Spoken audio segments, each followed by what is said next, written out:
아멘. 여러분 러시아 대통령의 이름이 뭔지 아시나요? 누가 얘기했는데?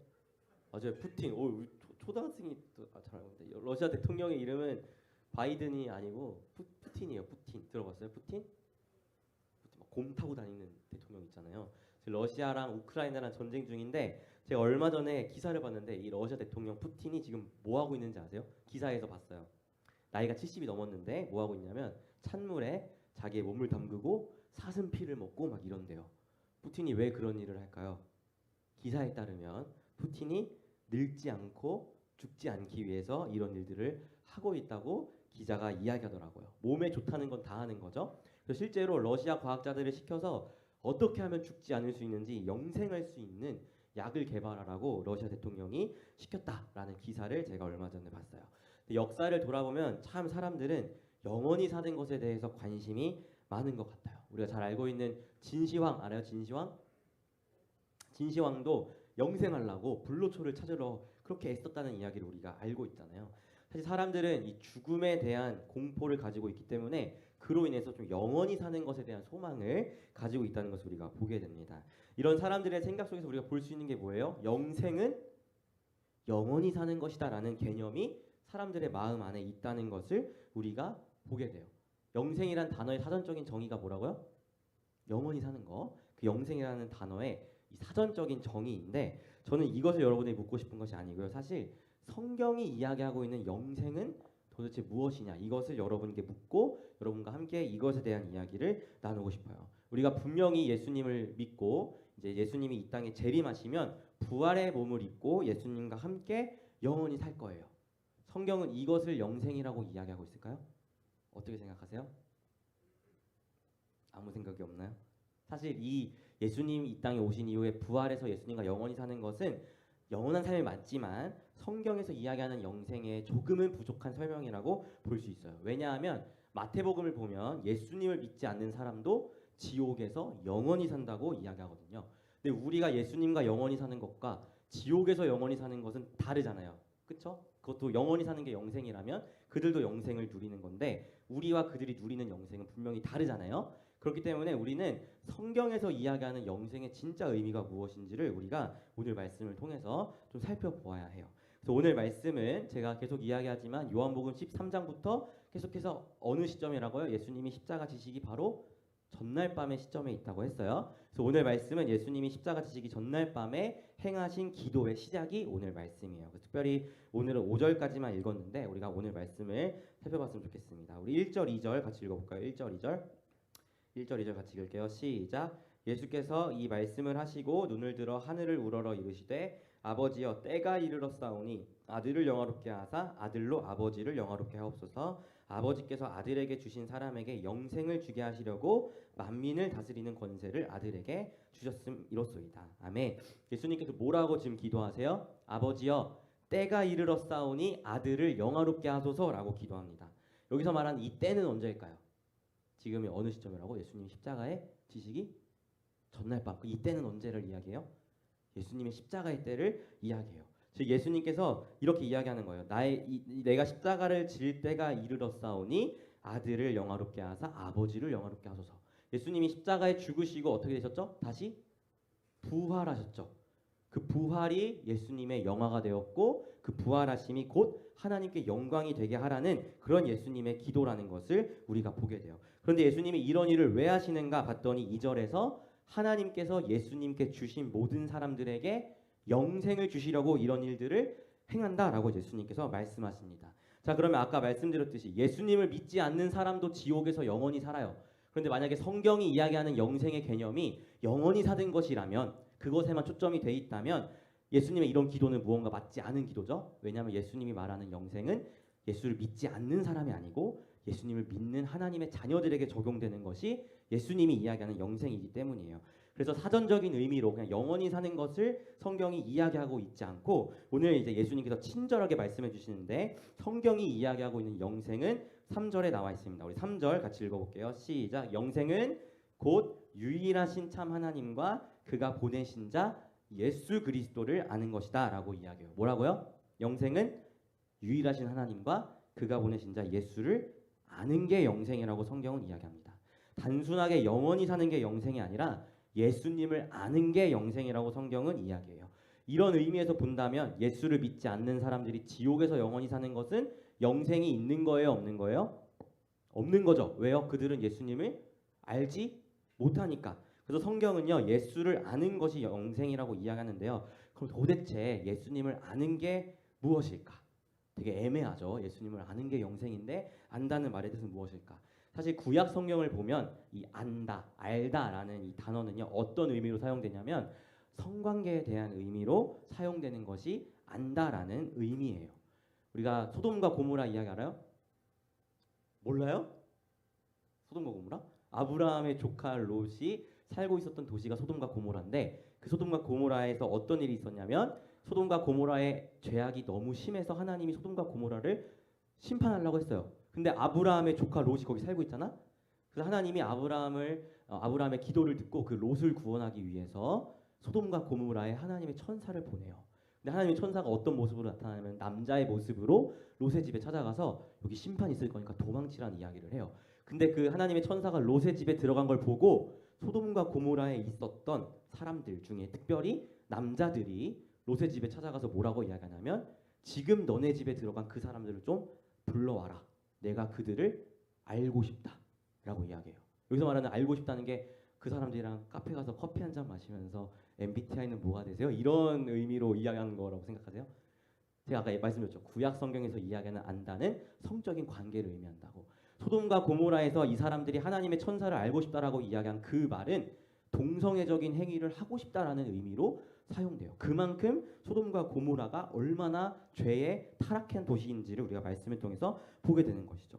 그런데 여러분 성관계는 하나님이 언제 허락하셨어요? 결혼이라는 언약 아래에서만 허락하신 것이 성적인 관계입니다. 이 결혼이라는 언약 안에서 성적인 관계를 생각해 보면 부부가 서로와 가장 가까워지고 가장 친밀해지는 시간이죠. 맞죠? 그것을 성경은 안다라고 이야기하는 거예요. 그럼 예수님을 안다는 것은 무엇이에요? 성경은 예수님을 우리의 신랑, 우리는 예수님의 신부로 표현하죠. 부부가 결혼이라는 언약 안에서 가까워지고 친밀해지는 것처럼 예수님을 안다는 것은 신랑 되신 예수님을 신부인 우리가 더욱더 친밀해지고 인격적으로 알아가는 것이 성경이 이야기하고 있는 예수님을 안다라는 의미입니다. 이것은 단순히 지식적으로 예수님이 십자가에 죽으시고 부활하셨지 이런 지식적인 알을 이야기하는 게 아니에요. 그냥 예수님이 이런 분이지라고 지식적으로 알고 있는 것을 이야기하는 게 아니고 부부가 결혼이란 언약 아래에서 가장 가까워지는 그 모습처럼 지식을 넘어서 인격적으로 예수님을 만나고 경험하고 알아가는 것이 성경이 말하는 안다라는 의미입니다. 그리고 성경은 이것을 영생이라고 이야기하고 있어요. 사랑하는 피플 여러분, 우리는 예수님이 재림하시면 몸으로 부활할 거예요. 그리고 예수님과 함께 영원히 살 거예요. 그런데 성경이 말하는 영생은 영원히 사는 것에 초점이 있는 것이 아니고 어디에 초점이 있다? 예수님과 함께라는 것에 초점이 있다는 것을 여러분이 기억하셔야 합니다. 지옥에 있는 사람도 영원히 살아요. 하지만 예수님 없이 영원히 살죠. 근데 하나님께서 말하는 영생은 예수님과 함께 영원히 사는 것을 성경이 이야기하고 있는 영생이라는 것입니다. 즉 성경의 초점은 영원히 살긴 사는 건데 거기에 초점이 있는 게 아니고 누구랑 함께? 예수님과 함께 영원히 살면서 예수님을 날마다 알아가는 것이 영생이라고 이야기하고 있다고요. 그렇기 때문에 여러분 영생은요 우리가 부활 이후에만 누리는 것이 아니라 오늘 이 순간 이 시간 속에서도 누릴 수 있는 것이 영생입니다. 어떻게요?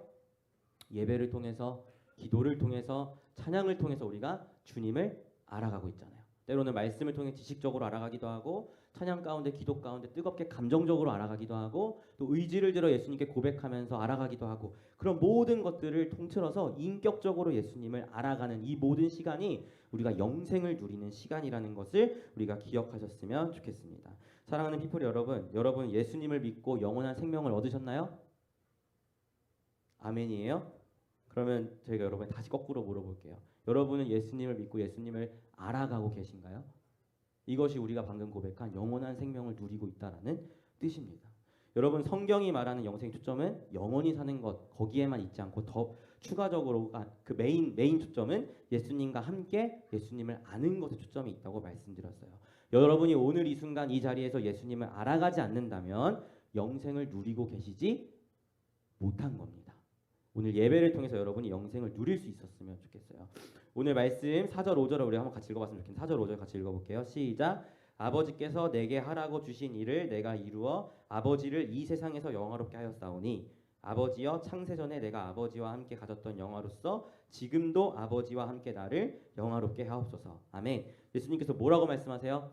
하나님께서 나에게 주신 일 뭐죠? 십자가죠. 하나님께서 예수님께 십자가 일을 맡기셨잖아요. 그 일을 통해서 예수님이 하나님을 영화롭게 했으니 하나님 그 영화로 나를 영화롭게 하세요라고 말씀하시거든요. 이렇게 기도하세요. 그런데 실제로 요한계시록을 보면 요한계시록 4장에서 하나님께서 하늘 가운데에서 영광 받고 계시는 모습이 나와요. 뭐 때문에 영광을 받냐면 하나님이 하나님의 자녀들을 구원하신 그 일로 영광 받고 계신 그 모습이 나와요. 그리고 5장으로 넘어가면 그 하나님 받고 계신 영광이 예수 그리스도께 향하는 말씀이 나옵니다. 마치 오늘 예수님이 행한 기도가 그대로 이루어지는 장면이죠.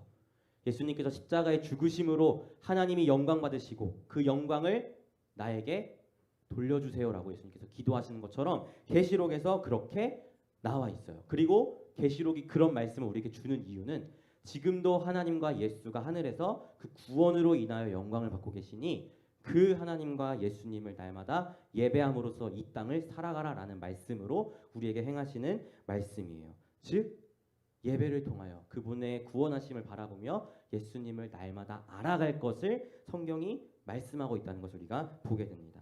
사랑하는 피플 여러분, 저는 우리 공동체가 영생을 누리는 자들이 되었으면 좋겠어요. 예배를 통해서, 말씀을 통해서, 기도를 통해서, 찬양을 통해서 지금도 하늘에서 영광 받고 계시는 그 예수님과의 깊이 있는 교제를 누리는 그런 공동체가 되었으면 좋겠습니다. 제가 피플스 교회에 온 지 얼마 안 된 것 같은데 벌써 6년이 됐어요. 2019년에 왔으니까 6년이 됐는데 처음 피플이 공동체 제가 맡았을 때 생각하면은 우리 공동체가 진짜 많이 바뀌었다는 것을 지금 이 시점에서 느껴요. 정말 많이 바뀌었고 여러분도 정말 많이 성장했다는 것을 느낍니다. 기억하실지 모르겠지만 제가 처음 피플이 공동체를 맡았을 때 말씀 찬양부터 말씀 기도에 주기도문까지 모든 걸 저 혼자 다 했어요. 기억하는지 모르겠지만 유튜브로 한번 보세요. 제가 혼자 앞에 서서 끝까지 제가 혼자 다 했었거든요. 그런데 지금은 솔직히 제가 없어도 예배가 진행될 수 있을 만큼 정말 많이 바뀌었죠. 그리고 우리 순자님들 기도 인도하는 것을 보면 되게 감회가 새로워요. 언제 저렇게 성장해서 회중들 앞에서 기도인들을 저렇게 잘할까라는 생각도 듭니다. 또 우리가 매주 수요일날 우리가 큐티 모임을 함께 하죠. 큐티 모임을 하면서 여러분의 그 나눔을 들어보면은 처음에는 어떻게 하는지 몰라서 막 버벅거리고 그랬는데 이제 여러분들이 많이 성장해서 여러분의 나눔을 들으면 아 이제 하나님의 말씀을 묵상할 줄 아는구나라는 것이 느껴지기도 합니다. 그만큼 우리 공동체가 많이 바뀌고 성장했다는 것을 느껴요. 그런데 요즘 저에게 한 가지의 고민이 있는데 뭐냐면 우리 공동체의 예배에 대한 고민이 있어요. 예배의 형식에 대한 고민이 아니고요. 우리의 예배의 진정성에 대한 고민이 있어요. 우리가 진짜 많은 사역을 하지만 하나님께 뜨겁게 예배하는 것이 우리의 모든 사역의 기본이 되지 않으면 우리 공동체가 아무리 많이 바뀌고 아무리 성장했다고 해도 이 기본적인 하나님을 향한 예배가 제대로 잡혀있지 않으면 조금 그것이 잘못되지 않은 건가라는 생각이 제 안에 들곤 해요. 그래서 저는 우리 공동체가 예배에 대한 진정 어린 마음을 좀 회복하고 영생을 진짜 누릴 수 있는 그런 예배자들이 우리 공동체의 예배가 되었으면 좋겠어요. 모르는 사람이 우리 공동체에 예배를 왔을 때 아 그냥 뭐 예배 드리는구나 구호하고 뭐 그러네 이런 예배가 아니고 한 명이 이 자리에 새로 온다고 하더라도 그들이 그 이 시간 속에서 예수님을 인격적으로 알아가고 지식적으로 알아가고 감정적으로 알아가고 의지적으로 알아가는 그런 정말 영생을 누리는 성경이 말하는 예수님을 안다는 것에 참 의미를 누리는 그런 진정 어린 예배가 우리 공동체의 예배가 되었으면 좋겠습니다. 사랑하는 피플 여러분, 예수님은 십자가의 죽으심과 부활로 하나님을 영화롭게 하셨고 지금도 하늘에서 그 영광을 예수님이 받고 함께 누리고 계세요. 그리고요 이제는 우리가 예배를 통해서 말씀을 통해서 찬양을 통해서 기도를 통해서 지금도 영광 받고 계신 그 영광스러운 예수님을 알아가기를 하나님은 원하십니다. 그리고 그 알아가는 것이 우리에게 허락하신 영생이라고 하나님은 말씀하세요. 저는 우리가 우리의 예배를 한번 뜨겁게 바꿔볼 수 있었으면 좋겠습니다. 형식을 바꾸자는 이야기가 아니고요. 예수님을 알아가는 진정 어린 마음을 바꿔 먹어보자라는 이야기입니다. 찬양팀, 특히 인도자들 지금까지 너무 잘해왔지만 여러분을 괜히 워십 리더라고 이야기하는 게 아닙니다. 조금은 더 우리 수학 없어졌네. 조금은 더 책임감을 가지고 하나님 앞에 기도하면서 묵상하면서 찬양을 준비할 수 있는 여러분들이 되었으면 좋겠어요. 우리 악기팀 여러분들은 음악을 통해서 회중들이 하나님께 집중할 수 있는 통로가 되는 거예요. 내가 연습이 부족해서 틀리면 그 틀린 걸로 인해 회중은 음악에 집중하느라 하나님을 바라보지 못해요. 여러분의 사명이에요. 틀리지 않고 최선을 다해 준비하여서 찬양 가운데 악기와 음악이 드러나는 게 아니고 하나님이 드러날 수 있도록 통로가 되는 게 악기팀의 사명입니다. 우리 악기팀 더 열심히 준비해서 우리가 정말 뜨겁게 하나님을 예배하는데 도와주셨으면 좋겠어요. 또 우리 순장님들 그리고 또 전도사님 여러분 영적인 리더예요. 영적인 리더. 하나님을 진정으로 예배하는 게 무엇인지 예배자의 참된 모습으로 보여주셨으면 좋겠어요. 여러분의 그 모습 하나하나가 다른 공동체 임원 사람들에게 흘러가고 아 예배는 저렇게 드리는 거구나라는 그런 영향력을 미치고 있다는 사실을 기억하면서 여러분이 무엇보다 하나님 앞에 진실된 예배자로 서셨으면 좋겠습니다. 그리고 우리 마지막 우리 회중분들 멀뚱멀뚱 관객처럼 예배 자리에 앉아 있지 않으시길 부탁드립니다. 여러분 여기 예배 공연 보러 온 거 아니고 함께 예배하러 온 거예요. 인도자가 찬양하자 하면 찬양하고 박수치자 하면 박수치고 함께 우리가 주인의식을 가지면서 함께 예배할 수 있는 우리가 되었으면 좋겠습니다. 이런 것들이 아무것도 아닌 것 같아 보여도 한 명 한 명의 이 진심 어린 마음과 태도들이 모이면요. 이것들이 모여서 하나님을 알아가는 예수님을 알아가는 영생을 누리는 진정한 예배가 될 것이라고 저는 확신합니다. 잔소리한 거 아니에요.